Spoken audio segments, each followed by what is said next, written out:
Pernahkah kamu mencoba mengendalikan sesuatu yang sebenarnya tidak pernah bisa kamu kendalikan?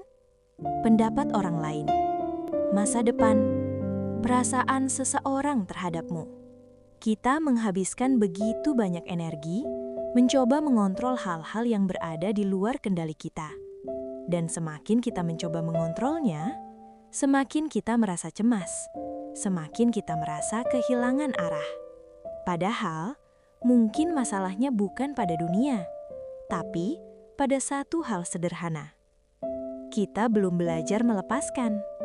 Hari ini, kita akan membahas sesuatu yang sangat penting. Mengapa manusia sulit melepaskan? Dan bagaimana kita bisa menemukan ketenangan ketika kita berhenti mencoba mengendalikan segalanya. Bagian 1. Mengapa kita ingin mengendalikan segalanya? Sebagai manusia, otak kita dirancang untuk mencari kepastian. Ketidakpastian membuat otak merasa tidak aman.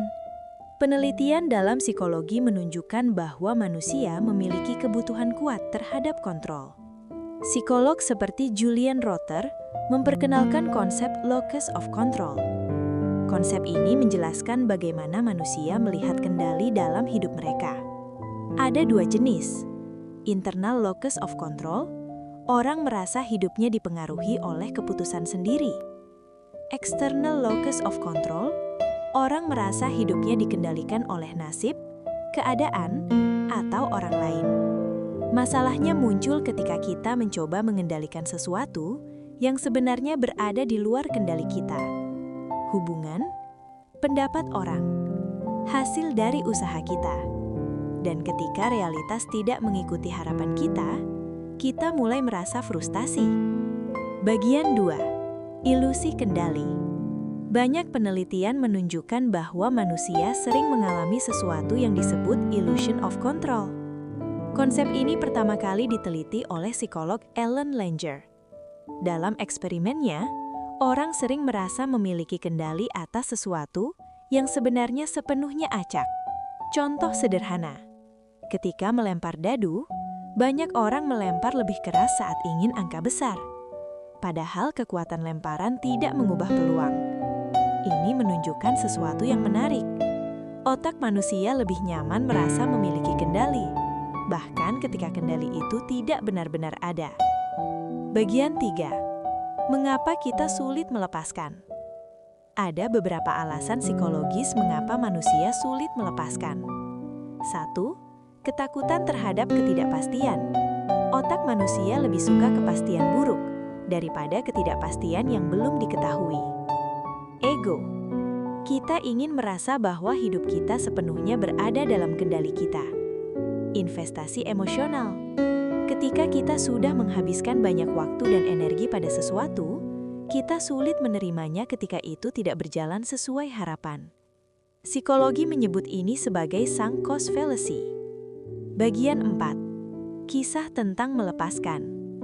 Ada sebuah kisah sederhana dalam filsafat timur.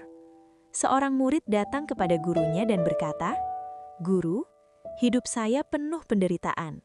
Saya mencoba mengendalikan semuanya, tapi semakin saya mencoba, semakin hidup terasa berat." Sang guru kemudian memberi murid itu segelas air. Guru itu berkata, "Pegang gelas ini." Murid itu memegangnya. 1 menit berlalu, tidak masalah. 10 menit, tangan mulai lelah. 1 jam, tangan mulai sakit. Guru itu bertanya, "Apakah berat gelasnya berubah?" Murid itu menjawab, "Tidak."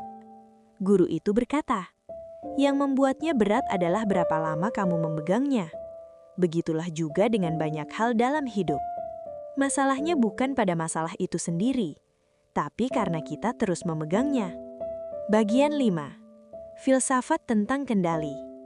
Filsuf Stoik seperti Epictetus memiliki pandangan yang sangat sederhana namun kuat.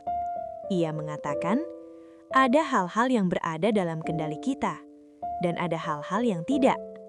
Yang berada dalam kendali kita, pikiran kita, tindakan kita, cara kita merespons. Yang tidak berada dalam kendali kita, pendapat orang lain, masa lalu, Banyak hal yang terjadi di dunia. Masalahnya adalah kita sering menukar keduanya. Kita mencoba mengendalikan hal yang tidak bisa kita kendalikan dan mengabaikan hal yang sebenarnya bisa kita kendalikan. Bagian 6. Psikologi menerima. Dalam psikologi modern, ada pendekatan yang disebut acceptance and commitment therapy. Pendekatan ini tidak mengajarkan kita untuk menghapus emosi negatif.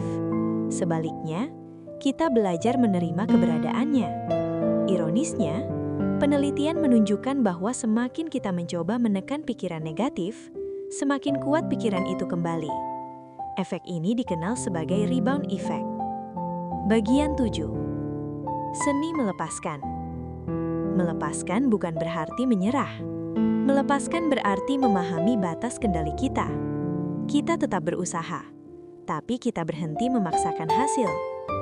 Kita tetap peduli, tapi kita tidak menggantungkan kebahagiaan pada sesuatu yang berada di luar kendali kita. Penutup.